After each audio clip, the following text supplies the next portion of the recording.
Assalamualaikum warahmatullahi wabarakatuh. Kembali lagi di channel aku Amalia Ranum. Dan di video kali ini aku ingin bercerita nih tentang pengalaman aku berdoa dan punya hajat, dan alhamdulillah itu sama Allah langsung dikabulkan. Bagi yang penasaran, simak terus videonya ya. Jadi aku tuh punya satu hajat dan alhamdulillah Allah sudah mengabulkan. Dan ini tuh nggak instan ya. Sebelumnya aku ingin share dulu ya tentang WY40H.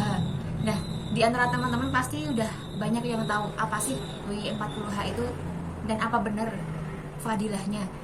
Kalau kita mengamalkannya maka kita akan segera mendapatkan apa yang kita inginkan. Ya, aku sih mengalaminya. Tapi itu tidak semudah itu juga. Maksudnya tidak kita kok asal mengamalkan langsung tiba-tiba jreng dapet sebuah keajaiban gitu ya. Bagi yang belum tahu apa sih WY40H itu, WY40H itu adalah suatu amalan atau riadoh kita tentang mengamalkan surah Waqiah dan surah Yasin selama 40 hari. Dan aku tuh mulai mengamalkannya itu udah lama ya, udah sejak aku masih kerja. Aku tuh mengamalkan WY40H ini udah bahkan kalau dibilang sih lebih dari 40 hari, karena lama-lama tuh udah jadi kebiasaan ya. Cuman waktu dulu tuh aku ngamalinnya asal-asalan. Aku tuh ngamalinnya ya yang penting kalau udah sholat fardu ya udah diamalin aja gitu kan. Terus aku kan udah merasa itu tuh yang aku lakuin udah sempurna gitu. Menurut aku udah sempurna, udah rutin, udah nggak pernah bolong. Paling cuman kalau pas lagi datang bulan aja itu kan paling aku buka MP3 murotal.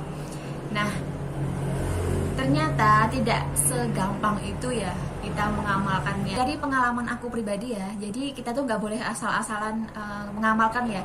Kita ikut-ikutan, kayak misalkan ada YouTuber lain tuh bilang kalau kita udah mengamalkan WY40H maka nanti hajat kita akan segera terkabul. Apa yang kita inginkan selalu pasti terkabul dan cepat terkabul gitu kan.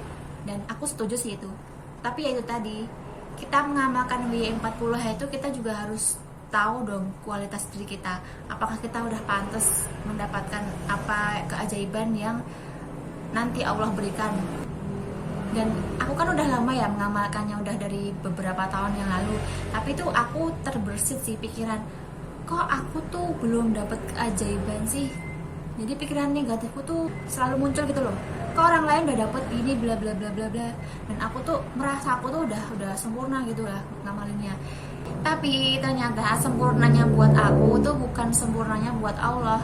Jadi aku baru sadar tuh akhir-akhir ini ya, beberapa bulan ini aku baru sadar ternyata yang aku amalkan itu ternyata agak keliru. Kenapa? Karena kita mengamalkan WY40H ini nggak hanya kita sekedar mengamalkan habis sholat terus mengamalkan gitu ya, enggak ya. Tapi kita juga harus memperbaiki diri lah. Nah, aku mulai sadar di situ, aku tuh masih punya banyak dosa dan aku sholat fardu aja kadang aku tunda-tunda, dan aku melakukan sunnah-sunnah yang lain pun juga aku ogah-ogahan gitu loh. Nah, gimana Allah mau mengabulkan hajat kita gitu kan. Aku kan agak galau-galau gimana gitu kan, udah mengamalkan lama tapi kok rasanya belum ada keajaiban gitu kan. Nah, aku coba-coba searching ke YouTube ya, istilahnya dengerin ceramah-ceramah gitu deh. Dan aku nemu YouTube channel yang isinya tuh ceramahnya Habib Novel, dan itu tuh menceritakan bagaimana sih kita bisa segera mendapatkan hajat yang kita inginkan. Dan di situ aku baru sadar, dan beberapa bulan yang lalu aku baru sadar kalau apa yang aku amalkan itu tuh sebenarnya keliru dalam arti aku tuh cuman asal ya mengamalkan WY40H itu. Aku harusnya mengimbangi dengan amal perbuatanku sehari-hari dengan amal ibadahku sehari-hari. Nah, itu yang masih kurang di aku. Jadi dari situ aku mulailah sadar dan aku mulai memperbaiki diri. Aku mulai mencoba memperbaiki amal perbuatanku. Yang dulunya aku suka gibah dan aku mulai stop, walaupun kadang-kadang itu masih muncul ya. Kalau gibah tuh apa ya namanya, kalau cewek tuh nggak sengaja ngomong tuh udah kayak udah seperti gibah. Dan aku memperbaiki amal ibadahku, kayak misalkan sholat wajib kan aku seringnya tuh tak tunda-tunda, dan ini aku mulai lah tak on timein gitu kan. Terus untuk sholat sunnahnya juga aku perbaiki. Aku mulai, biasanya aku tuh jarang banget sholat rawatib tuh kayak qobliyah ba'diyah tuh. Itu aku dulu tuh berpikir kalau sholat sunnah kayak gitu tuh nggak dilakukan nggak apa-apa gitu kan. Tapi ternyata itu tuh bener-bener pengaruh banget dengan hasil doa kita. Jadi kalau kita tuh berdoa tapi tanpa diimbangi dengan sunnah-sunnah yang lain, ya percuma. Jadi setelah aku tuh mulai memperbaiki diri ya, dan aku mengalami keajaiban itu, mendapatkan keajaiban tuh belum lama ini, beberapa hari ini kan. Dan alhamdulillah, apa sih hajat aku? Nah itu untuk saat ini aku skip dulu ya. Nanti kalau ada waktunya tepat aku akan publikasikan. Jadi aku tuh dulu punya satu hajat ya, dan itu tuh sampai sekarang belum terkabul. Bahkan aku sampai sholat hajat juga. Aku merasa Allah pasti mengabulkan kan. Dan suatu ketika Allah tuh benar-benar mengabulkan. Tapi Allah tuh mengabulkan, bukan mengabulkan doaku yang saat ini, tapi mengabulkan doaku yang dulu-dulu. Sebenarnya aku tuh dulu tuh belum berdoa ya. Jadi kayak gimana ya? Dulu tuh aku cuman batin aja. Itu bahkan udah bertahun-tahun yang lalu ya. Aku punya keinginan ini gitu kan. Tapi aku tuh nggak mengungkapkan secara lisan.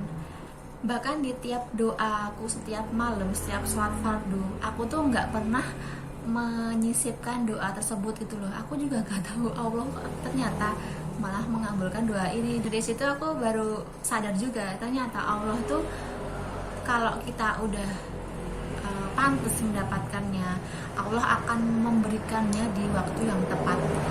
Nah itu tadi aku kan herannya kok kenapa hajatku yang nggak aku pernah ucapkan lisan yang terkabul gitu kan. Bahkan aku yang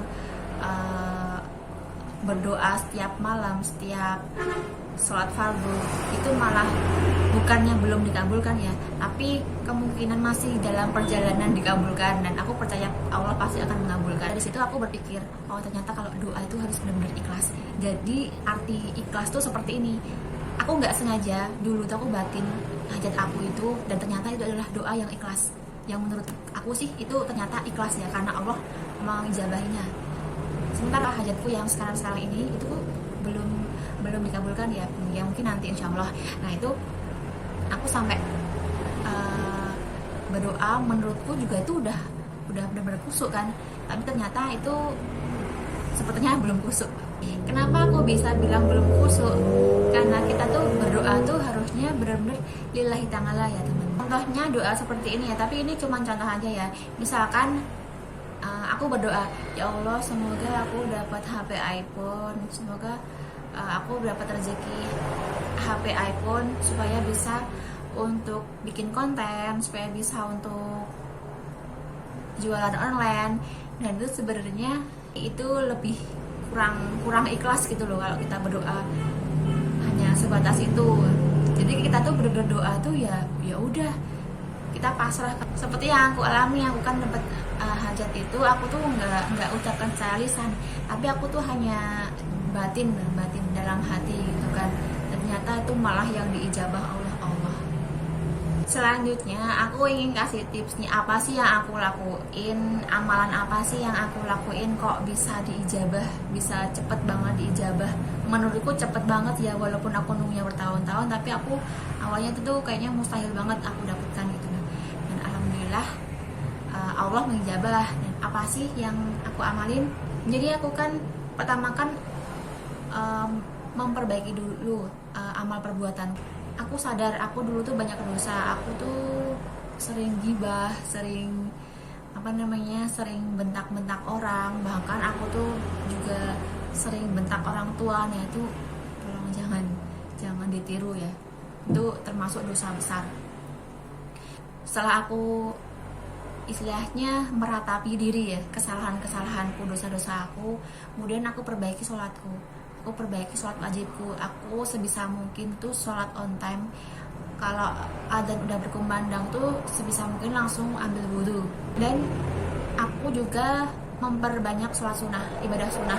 Jadi dulunya ya aku nggak pernah atau jarang banget sholat rawatib. Aku mulai menerapkan itu tiap hari. Ya walaupun ada yang bolong, tapi aku menerapkannya seperti qobliyah ba'diyah. Nah itu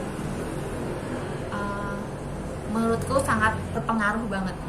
Ngomongin sholat sunnah nih, nah, di antara sholat sunnah-sunnah yang lain itu yang paling tinggi, paling bagus fadilahnya itu adalah qobliyah subuh. Dan itu sebisa mungkin jangan sampai ditinggalkan ya. Dan itu karena itu tuh jam-jam waktu sholat fajar atau qobliyah subuh tuh jam-jam dimana waktu terbaik dimana kita berdoa, dan itu pasti Allah mengabulkan. Maaf ya, di sini aku tidak bermaksud untuk ria, tapi aku hanya ingin memberikan ingin sharing aja ke teman-teman semuanya. Kalau amalan kebaikan kita, amalan yang baik itu pasti akan berpengaruh baik bagi kehidupan kita. Setelah sedekah subuh, aku lanjut untuk tadarus ya, paling enggak 1 atau 2 lembar gitu kan, terus lanjut ke surah Al-Baqarah. Kemudian setelah jam-jam 10 atau 11 pagi itu aku rutinkan untuk duha. Dan setelah sholat maghrib itu aku langsung lanjut membaca surah Yasin. Dulu sih aku niatnya surah Yasin ini aku amalin bareng WY 40H ini selama 40 hari gitu kan. Tapi ternyata aku makin kesini tuh jadi kayak kebiasaan gitu. Yang awalnya aku niatnya untuk menginginkan sesuatu gitu kan, tapi untuk saat ini aku mengamalkan Yasin ini untuk mendoakan almarhum ayah mertua aku dan almarhum dari saudara-saudara aku yang lain. Dan yang aku amalin setelah sholat isya, atau aku biasanya sholat isya tuh, nah ini sebenarnya kita nggak boleh menunda-nunda sholat ya, walaupun untuk sholat isya, tapi aku seringnya tuh sholat isya tuh jam-jam 9, jam 10. Jadi setelah sholat isya itu aku biasanya membaca Al-Mulk, dan sebelum tidur aku membaca surah Al-Baqarah, 2 ayat terakhir surah Al-Baqarah. Dan jangan lupa ketika kita berdoa setelah sholat fardu atau sholat sunnah, itu jangan lupa sematkan doa untuk orang tua. Dan itu doa itu termasuk paling berpengaruh banget ya, dari semua amalan tuh paling berpengaruh itu adalah doa untuk orang tua. Entah itu doa untuk kesehatan orang tua, untuk supaya orang tua panjang umur. Kalau aku doakan untuk orang tua itu supaya aku bisa memberangkatkan orang tua aku ke tanah suci. Jadi aku tuh sebelum aku menyampaikan hajat pribadiku, aku menyempatkan doa kepada Allah, itu doa untuk orang tua. Dan kalian yang misalkan buru-buru untuk sholat, misalkan kalian sedang kuliah, bukan diburu waktu, jadi misalkan kalian nggak sempat zikir, tapi sempatkanlah untuk membaca ayat kursi. Nah itu adalah surah yang fadilahnya juga bagus banget. Karena kalau zikir kan, kalau zikir wirid itu kan bisa sambil beraktivitas, tapi setelah sholat wajib itu usahakan sih selalu membaca surah ayat kursi. Satu lagi ya, ini yang terakhir dan ini paling berpengaruh tentang dengan hajat kita segera terkabul, itu sangat berpengaruh. Apa itu? Yaitu sholat taubat. Jadi kita tuh sholat taubat tuh nggak harus kita melakukan dosa besar dulu ya, tapi dosa-dosa kecil yang kita perbuat tiap hari itu juga sangat berpengaruh dengan dikabulkannya hajat kita. Paling bagus itu sholat taubat tuh sehari sekali. Jadi misalkan kita tuh sedang beraktivitas, itu kan kita nggak tahu kan kita akan berbuat dosa atau enggak. Kita dosa yang sengaja atau tidak sengaja itu pasti ada. Dan itu setelah kita beraktivitas seharian, maka alangkah lebih baiknya yaitu kita sholat taubat. Dan itu jam-jam yang baik untuk sholat tobat sih nggak itu ya, nggak ada patokannya ya. Yang penting bukan di waktu yang tidak diperbolehkan untuk sholat. Dan aku biasanya nyari waktu yang itu tuh benar-benar kosong, karena sholat tobat ini tuh kalau aku pribadi butuh waktu yang lama. Kalau untuk sholatnya sih cuma 2 rakaat ya, dan 2 rakaat yang lama itu adalah ketika kita wiridnya atau kita beristighfarnya. Karena setelah tahu sholat tobat tuh kita sebenarnya nggak harus doa macam-macam ya, tapi kita beristighfar, kita meminta maaf pada Allah, minta ampun pada Allah. Dan aku biasanya setelah sholat tobat itu aku beristighfar sampai aku nggak hitung sampai berapa kali ya, dan tahu-tahu tuh sampai ngalir air mata, sampai aku tuh menangis. Aku nggak tiap hari sholat tobat karena anak kan masih kecil ya, kadang kalau aku kelamaan sholat tuh dia sering gangguin dengan suara-suara atau apa gitu kan, minta ditemenin, minta diajarin garap PR, ngerjain PR maksudnya. Nah itu biasanya aku nyari waktu yang benar-benar aku kosong. Jadi itu ya amalan-amalan aku yang aku lakuin untuk hajat aku supaya cepat terkabul ya, walaupun yang terkabul itu adalah hajatku yang dulu-dulu gitu kan ya. Semoga hajatku yang sekarang segera terkabul. Dari situ kita tahu kan kalau W40H itu nggak bisa dipisahkan dengan amalan-amalan sunnah yang lain, karena itu seperti terintegrasi gitu kan.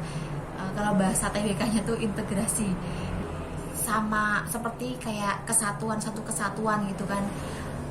Kita misalkan mengamalkan W40H ya percuma kalau kita nggak mengamalkan sunnah-sunnah yang lain, sunnah-sunnah yang Rasulullah kerjakan gitu kan. Jadi insya Allah kalau kita udah memperbaiki diri, kita tidak mengulangi perbuatan buruk yang sebelumnya kita perbuat, kita benar-benar bertobat, tobatan nasuha, dan kita mulai memperbaiki sholat-sholat kita, memperbaiki amal ibadah sunnah kita. Nah insya Allah akan segera mengabulkan hajat kita. Amin ya rabbal alamin. Ya mungkin itu aja ya yang bisa aku sampaikan, semoga bermanfaat.